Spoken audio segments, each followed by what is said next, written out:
What the best recruiters do when candidates ghost after the initial interview and screening. One of the biggest frustrations in recruiting isn't sourcing candidates. It isn't scheduling interviews. And it isn't negotiating offers neither.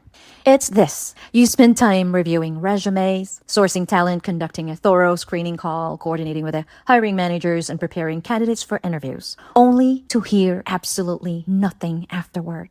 No response to emails, no return phone calls, no text messages. The candidate simply disappears. If you've been recruiting for more than a few months or even a year or a few years, you've experienced candidate ghosting. The truth is, ghosting has become one of the most common challenges in recruiting today, especially in healthcare recruiting where candidates often have multiple opportunities competing for their attention. But here's what separates average recruiters from exceptional recruiters.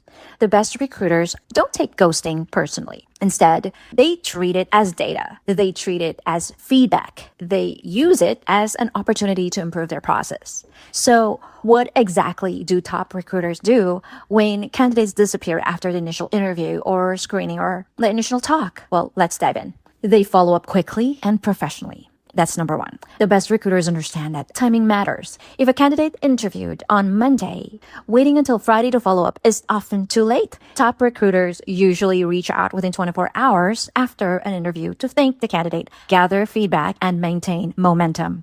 A simple message can make all the difference. Like, hey, Sarah, thank you again for taking the time to meet with the team yesterday or to meet with me yesterday. I'd love to hear your thoughts on the opportunity and answer any questions that may have come up after the interview.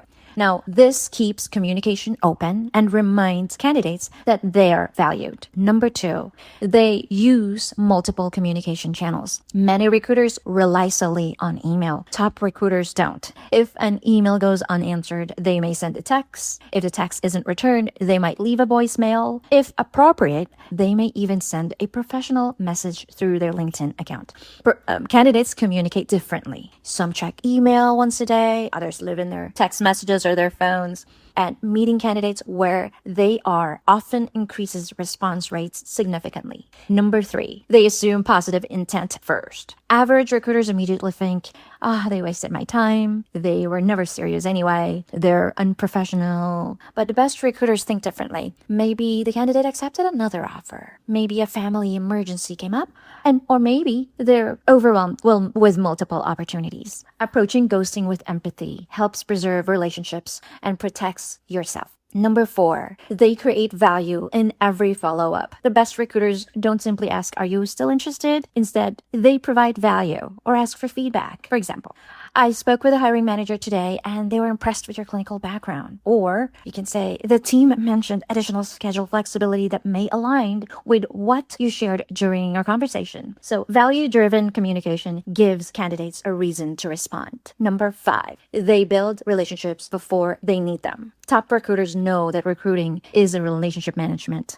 Candidates who feel like transaction numbers are more likely to disappear. Candidates who feel understood and valued are more likely to communicate even when the answer is no. The best recruiters spend time learning on career goals, motivators, family considerations, the candidate's compensation expectations, scheduling preferences, what shifts are they wanting or needed at the moment, and then long-term aspirations. Relationships reduce ghosting. Transactions increase it. Number six, they set expectations early. One of the simplest ways to reduce ghosting is setting communication expectations upfront. During the initial screening call, top recruiters often say, if anything changes on your end, even if you decide this opportunity isn't the right fit, please let me know, okay? A quick text or email helps me communicate with my hiring team and allows me to continue supporting your career goals in the future. Many candidates appreciate this transparency. Number seven, they conduct a process audit. If one candidate ghosts, it happens. If 5 candidates ghost in a row, there's usually a process issue. The best recruiters ask themselves, is the interview process too long? Are we moving too slowly? Or is the compensation competitive? Are hiring managers creating a poor candidate experience? Or are we overselling the role during screening? Recruiters who ask these questions improve their conversation rates dramatically.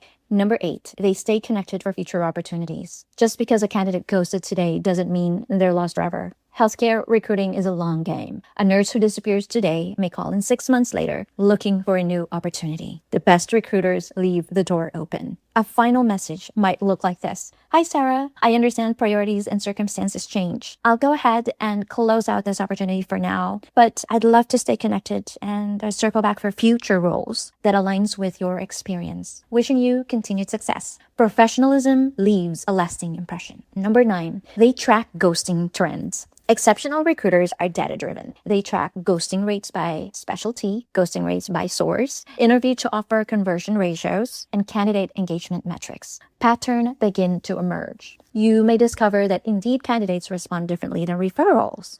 And you may also find that travel nurses have to behave differently than permanent staff candidates. Data helps recruiters make smarter decisions. Number 10, they focus their energy where it produces results. This may be the most important lesson of all.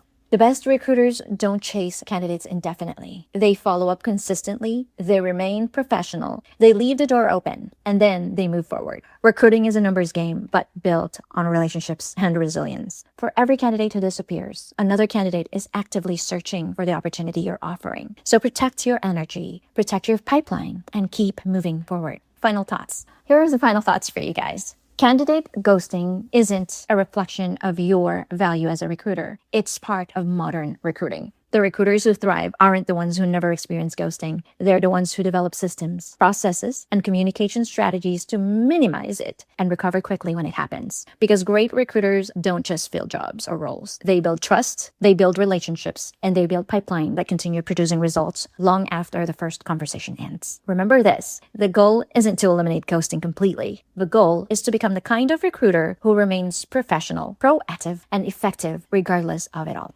That's what separates good recruiters from great ones. Thank you all for listening, and I wish you all the best in your recruiting career. Follow Recruit with Maria for more leadership and healthcare recruiting insights. Have a great day.